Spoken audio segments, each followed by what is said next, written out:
Nick, E3 Day 2, and welcome to Pocket for Tuesday, the 14th of June, 2016, E3 Day 2. You thought there was a lot of news yesterday. Boy, howdy. There is so much more today. Microsoft, PC Gamer, Ubisoft, and Sony all had their press conferences today, and we cover pretty much every word that was said out of every mouth on stage. So strap yourselves in. We're going long. All right, Microsoft started us off today with the announcement that the Xbox One has been on Jenny Craig. The Xbox One S is 40% smaller, outputs 4K, has HDR gaming, a 2 terabyte hard drive, a streamlined controller, and can be positioned vertically. It's also whiter than me and sexy as hell. Like me.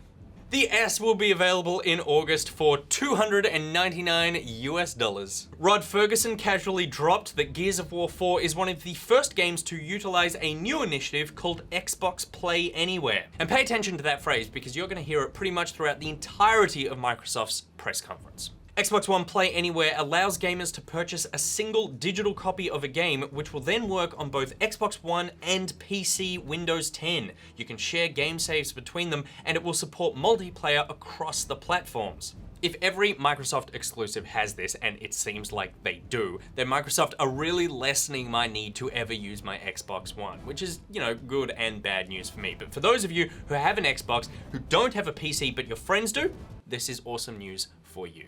We also saw more of the Gears of War campaign, which showed us some impressive lighting and weather effects, the new enemy, and new ways to butcher them. Ultimately though, it still looks like the same old Gears gameplay. Hopefully they'll have more than just a fresh coat of paint to make the game fun. Also, Marcus is back, and he looks like an even older penis. Welcome home, James. There's also this Gears of War themed Elite controller if Gears of War is the only game you ever want to play. I like the idea of the interchangeable D-pad though on the Elite controller that has the gun icons. Just tell me that. For those of you who wanted even more Gears of War content, General Ram is also making his way to the fighting game Killer Instinct, another game which will soon utilize Xbox Play Anywhere. Forza Horizon 3 was announced, and it's set in the far-off exotic land of Australia. Crikey, mate! Get a gum tree up ya! The game will feature the largest roster of vehicles in the series history and will feature the diverse range of environments Australia is known for, including the outback, forests, great ocean roads, and those few cities we have. It also supports up to 4-player drop-in, drop-out, play anywhere co-op. I can't wait to experience virtual Sydney at peak hour. Action-adventure game Recore was up next and showed a stylistic trailer that introduced us to the robotic characters and their abilities in the game. It launches on the 13th of September, but given it's being made by Mighty No. 9's Inafune, the game will actually come out after all your grandchildren are dead. We got to see some gameplay from Final Fantasy 15 featuring a battle between an emo boy band and an enormous bald turtle man. This was actually the weakest part of the conference for me. The gameplay looks boring, just some guy constantly getting hit by a huge hand and then running in circles. This is a great argument for why you shouldn't do demos live. He nearly died about 6 times.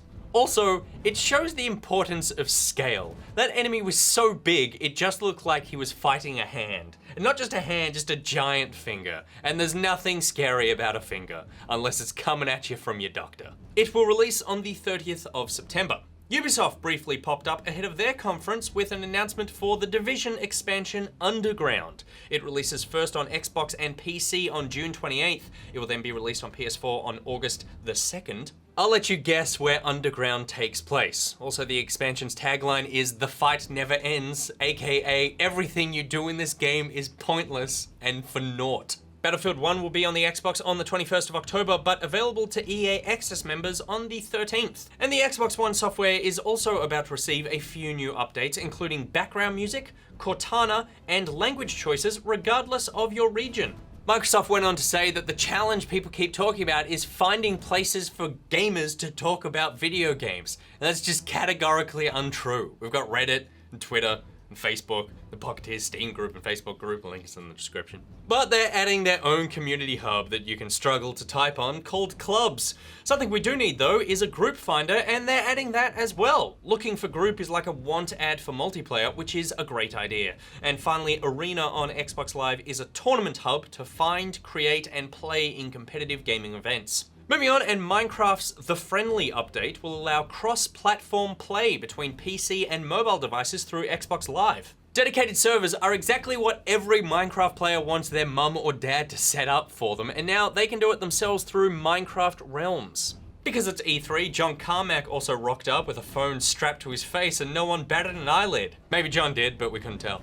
Official texture packs and add-ons have been released for Windows 10 and Pocket Edition. These are basically Minecraft official mods and allow you to change how certain characters and items look and behave. We're also getting personalized Xbox controllers available through something called Xbox Design Lab. Things then got indie as Limbo developers teased a new title called Inside, which will release June 29th, and to celebrate, you can go download Limbo on Xbox One right now for freezies. And you should go do it, because that game is amazing. Most of you probably already know that, but there's definitely like a kid out there who hasn't played it yet. It's like, yeah, I'm a kid. I want to see another kid get impaled on a spike. This leads us into a montage of some of the indie games coming soon. You got your Cuphead, Outlast, Deliver Us to the Moon, Flint Hook, Far, Slime Rancher, Shadow Tactic, The Culling, Figment, Beacon, Stardew Valley, Hand of Fate 2, For the King Raiders, Bloodstain, Yooka-Laylee, Everspace. And players who bought Ark Survival Evolved on Xbox can soon play it on PC with Xbox Play Anywhere.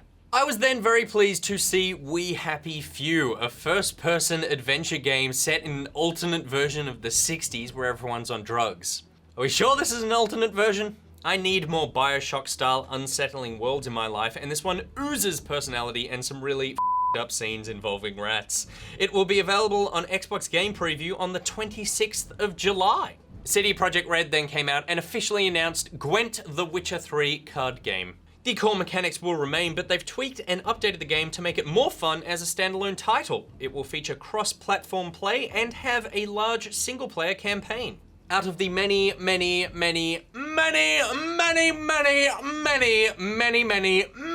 collectible card games coming out, I feel like this is one that actually has a chance. Head to playgwent.com to register for the closed beta in September. And from card battles to real battles and a cinematic fight between Street Fighter's Akuma and Tekken's Heihachi, transition between gameplay and cutscenes to announce Tekken 7 for Xbox One, coming out early 2017. Xbox Live Gold members can also download Tag Tournament 2 right now. The announcement trailer for Dead Rising 4 showed that not even the apocalypse can end the reign of social media, because how else will everyone know how creative you are at killing zombie hordes? Platinum Games' dragon riding action adventure Scalebound contains the biggest boss fight they've ever made, and it looks absolutely insane. What's up with those headphones though? And Rare's pirate simulator Sea of Thieves allows you to live the pirate life alongside other players in an open world. To illustrate how the game works, Rare showed gameplay from 3 separate pirate crews. All players were completely new to Sea of Thieves, and it was a neat way to show off how the game can be enjoyed with friends in a real situation. In it, you can see typical pirate activities such as sailing, pillaging other boats, binge drinking, and drowning. Looks great. More boat games in general, please. State of Decay 2 is coming to Xbox One in 2017. This one is also rocking Xbox Play Anywhere, and an announcement trailer for the RTS Halo Wars 2 showed us a battle between the UNSC and a new enemy called the Banished. Coming to Xbox and PC on February 21st, 2017, you can play the beta on Xbox all this week, and this is also Xbox Play Anywhere. We will check that out for our first play tomorrow on our Pocket YouTube channel, youtube.com/ggpocket. And finally, Microsoft teased their new Scorpio console, coming out in 2017. It's rocking 4K support, 60Hz, 8 CPU cores, 6 teraflops of GPU, and support for VR. Apparently the Xbox One and the just announced Xbox One S won't be left behind, despite this console being the most powerful console ever created by mankind, and therefore the one you'll want if you want to play all the new games at their best. Yeah, we'll see what happens in 2017. But they are saying they announced the Scorpio today to allow developers to take advantage of all the new specs right now for games they're currently developing. And definitely not because Sony also have a new console in the works. But all in all, this is how you do a press conference, guys. Super slick event, great titles to show, and a sneak peek at hardware and software improvements. Really, the only thing it was missing was a giant stuff up by someone on stage and a brand new IP that we didn't know existed. But what made this conference so good was that so much of what they were talking about is coming out this year. Alright, that's Microsoft. Next up, it was the PC Gamer Show, and they've seen a set upgrade from last year. Also, thankfully, no Mountain Dew. The PC is learning. First up was a look at Dawn of War 3 gameplay, which looks almost as epic as its announcement trailer. At times, things got a tad framey, but that's probably because they hadn't installed the latest drivers. It will be available in 2017 for PC. We then saw a short reveal trailer from Don't Starve, Mark of the Ninja, and Invisible Ink developer Clay Entertainment showing off their new game, Oxygen Not Included. It's set for a late 2016, early 2017 release, and the trailer really says nothing, but it's a Clay game, so it's gonna be great. Ark Survival Evolved lumbered its way on stage, showing off their new updates called Redwood, Primal Survival, and Primitive. You got your flying dinosaurs, you got your Ewoks, and apparently the biggest dinosaur the game will ever have. Phrasing that does seem to limit themselves a bit for what they can do with dinosaur sizing from here on out. It's only downhill from here, dinosaurs. Moving on from that, and we saw an Oculus Rift game called Giant Cop, where the player will control a massive, giant human thing whose job it is to keep control of a city called Micro City by hurling fire trucks at its people. Just like Clovermore does. Sounds ridiculous and fun. We got a new trailer and gameplay for Action, Cross RPG, Cross City Builder, Cross RTS, Cross Feudal Simulation, Mount and Blade 2, and we also saw The Surge, which is touted as a sci-fi version of Dark Souls. Following that was the FPS game Lawbreakers. The game looks super fast-paced with lots of movement options and verticality. Director of the game Cliff Bleszinski stated that if Overwatch is Street Fighter, then we're going to be Mortal Kombat. Not sure if comparing yourself to the less successful franchise is the best way to go, Cliffy, but whatever. A public alpha for the game will be available from June 18th, and the game will be heading into early access in August. A quick stop for hardware, and 2 graphics cards from AMD based on the company's new Polaris architecture were announced, and they will be aimed at the budget-conscious gamer. Then back to games, and Life is Strange developer Dotnod showed off Vampire. A decidedly more violent game than its predecessor, it features a protagonist who is transitioning into a vampire world during the events of World War I. It releases on the consoles and the PCs next year. Killing Floor Incursion got a content update, which is live right now, but we also got to see a new Killing Floor, Serious Sam, and Superhot for Oculus Rift. Next, we saw a whole bunch of games from some respected developers. Obsidian Entertainment showed off their new isometric CRPG Tyranny. Layer of Fear dev Blooper Team showed off Observer, a cyberpunk horror which lets you hack people's minds. We got a quick look at Drop Zone, an RTS cross-MOBA game by Sparky Pants Studio. Arma 3 is getting new DLC named Apex, and that will be released on the 11th of July. Bulkhead and Square Enix showed off The Turing Test, a sci-fi first-person puzzler. A new trailer for Overland, which is essentially XCOM but on a road trip, dropped, and spruiked the new beta, which is running right now. We saw a sci-fi MMO that basically resembles Minecraft in space called Dual Universe. They should have called it Spacecraft. New World Interactive are taking us back to World War II with a sequel to their hardcore shooter, Insurgency, with their new title, Day of Infamy. You can join early access of that game in July. We saw a pseudo-sequel to sword-fighting game Chivalry named Mirage, which takes what made Chivalry great and adds magic. So expect swords with magic. A beta will be available for that game soon. Mages of Mystaria is also about magic, but focuses more on crafting spells and solving puzzles. That releases in 2017. And finally, Warframe will receive a sports-like mode that kind of resembles Quidditch. All right, guys, we're halfway through. Let's take a breather. It's Thing of the Day. Thing of the day. It was celebrities galore at the Battlefield 1 multiplayer launch at E3. EA hosted a stream of the game featuring 64 players, many of whom were well-known celebrities, including Snoop Dogg, Zac Efron, and Jamie Foxx. The celebs sucked though, with the best among them being Wiz Khalifa, who got an impressive kill-death ratio of 2 to 11 and just over 7,000 points. Love is a battlefield. Pat Benatar wasn't there, but I bet she would've won. Thing of the day. Alright guys, now it's time for Ubisoft, who started off their conference warming up the world's best gaming journalists and Bajo and Goose with a ridiculous dance number courtesy of the Just Dance series. The surprisingly popular series has made an inevitable sequel coming out on all current consoles, PC, and is the first third-party title confirmed for the Nintendo NX. We learnt more about Ghost Recon Wildlands, which asks the totally hypothetical question, what if a drug cartel took over the entirety of Bolivia? According to the lead designer, the world is the biggest open world Ubisoft have ever created, which isn't too surprising once you see how sparse the Bolivian landscape is. Thankfully, you'll have a wide range of vehicles, including helicopters, jeeps, and dirt bikes to get you to and away from the action. It looks like the game rewards calculated and methodical teamwork, similar to the recent Rainbow Six Siege. Which is totally okay in my book, since I make John do most of my killing in and out of games anyway. Trey Parker and Matt Stone arrived to talk about the new South Park game, The Fractured But Whole, which follows the events of Stick for Truth, but now parodies superhero movies. We saw a few of the classes you can choose from, and the fun but basic combat system has been seriously updated with a grid-based movement system, cover, and the ability to alter turn orders. Plus, the trailer poked fun at Marvel, DC, and their film franchises. It's a really funny little trailer. The game will be out on December 6th.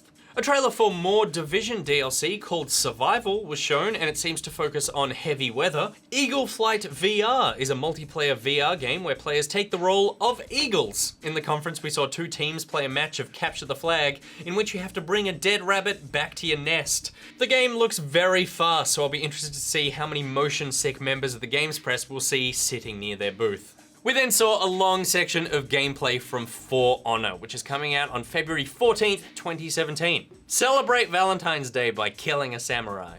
Those armor textures look oh so nice. Thankfully, the game looks much less like Rise and much more like a mashup of Dark Souls and Assassin's Creed. And the fact that we dove right into Viking stuff is exactly what Nikki wanted.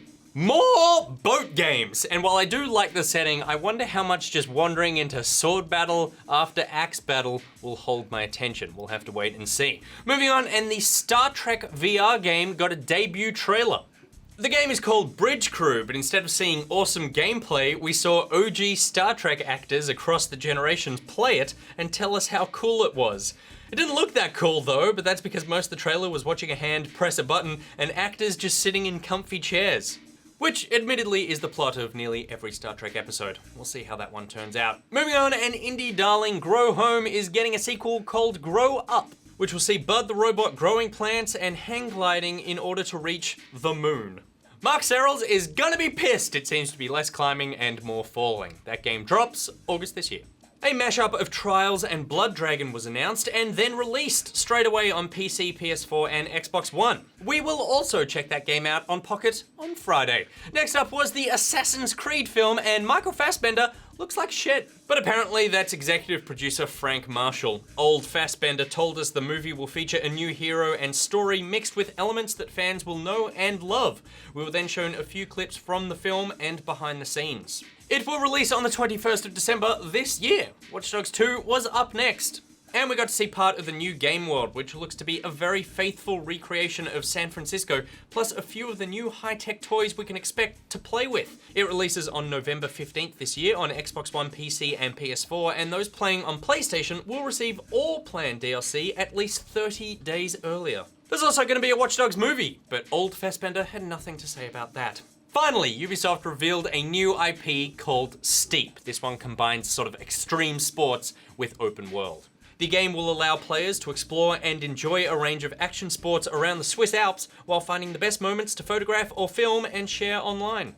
One of my favorite gaming experiences was playing Cool Borders with my mate Ben Jennings. Hi Ben, back when we were in school. I have not enjoyed a single winter sports game since then. If Steep is as good as Ubisoft are saying it is, I might have to find Ben and organize another sleepover. Alright, moving on now to Sony, who of course need no introduction, except for a full orchestra and choir, and beatboxing.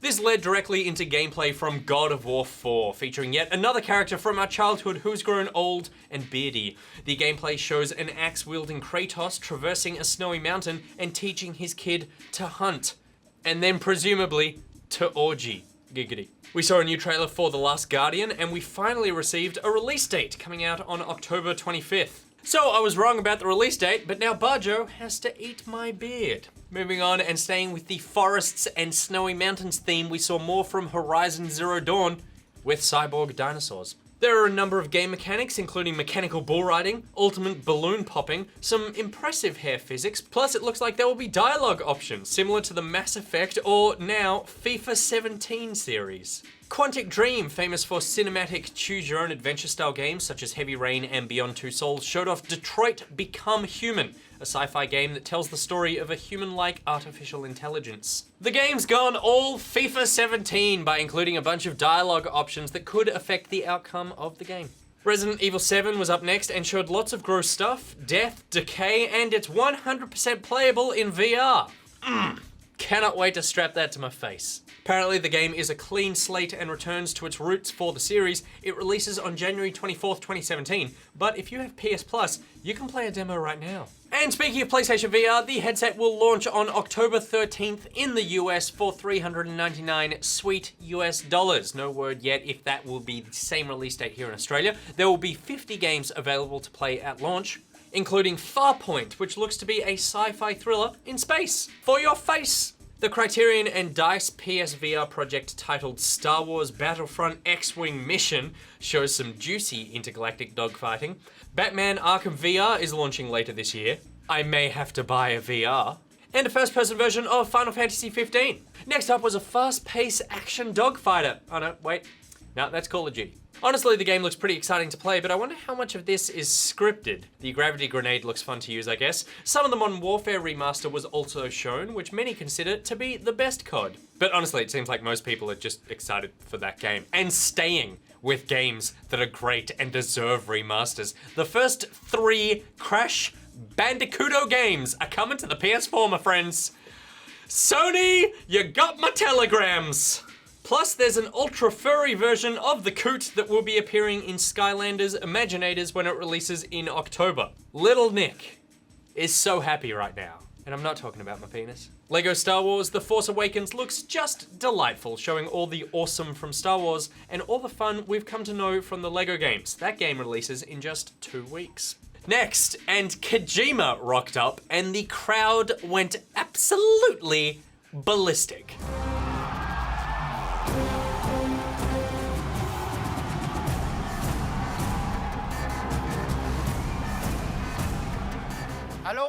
Hello everyone. I'm back. What a cocky little man. He's been gone 6 months. His new game, Death Stranding, seems to stick with his unique brand of weird, narrative-heavy sci-fi, now with extra naked Norman Reedus. Holy shit. Moving on, and I was right about a new Spider-Man game, but I was wrong about the developer. Forgive me. Sucker Punch aren't doing it, it's actually been developed by Insomniac Games, which is arguably even better. The Untitled project shows off some serious web slinging and also a different Spidey suit, which I'm not too sure about. And the final game of today was a playthrough for what looks to be a narrative, apocalypse-based action game named Days Gone from Bend Studios. In it, you play a biker who is looking for his friend while running from an enormous zombie horde. It looks very similar to The Last of Us, which of course is a fine game to draw comparisons to, but this one will have to stand on its own 2 feet. But that is a hell of a lot of zombies. Come on! Come on! Honestly, even with all the announcements from Microsoft, I do think Sony just had the better show. Even without the PS4.5 there, every announcement was something to get excited about, and having a full orchestra there, just French horns every time someone opens their mouth really just adds an extra punch, even on a live stream. French horns. More French horns everywhere. Are there French horns in orchestras? Yeah? Hope so. John? John says yes. Plus, there was no boring playthroughs or unnecessarily long explanations. It was just game after game after game. It was amazing viewing and absolutely entertaining, which at its core is what a great E3 press conference should be. Anyway, that is all the news from the press conferences from today from E3, my beloved Pocketeers. Nintendo are the only major company to have something else planned. They've got that tomorrow, so expect 7.5 hours of Zelda. Nugs? Tickled? What tickled your nugs? Let us know in the comments about the announcements today. What are you excited about? I give you permission to post more than one comment. And while you're on the internet, check out Good Game on Facebook, YouTube, and if you want to meet fellow Pocketeers, then join the Pocketeers Facebook group and Steam group. You guys are going to be nuts talking about all the announcements over the last couple of days, so go to the Facebook page. Encourage the discussion. I love it. You can follow Good Game on Twitter at Good Game TV, follow Pocket and NichBoy up here at GG, at Monkey, at SamGee, and at TobyGV. We got a screenshot for that new little Banner-tobes? Yep. Toby knows. There are links to everything I just said in the description below. Today's Thing of the Day graphic was made by Icy Mind Racer. Thank you very much, Icy. If you've made a thing, please send it in. And don't forget to check out Good Game tonight, 8:30 p.m. ABC2. On the show, it's Mirror's Edge Catalyst and The Witcher 3 Wild Hunt Blood and Wine DLC. Also, don't forget to check out GG at E3 with Goose and Bajo, who are over at E3 right now.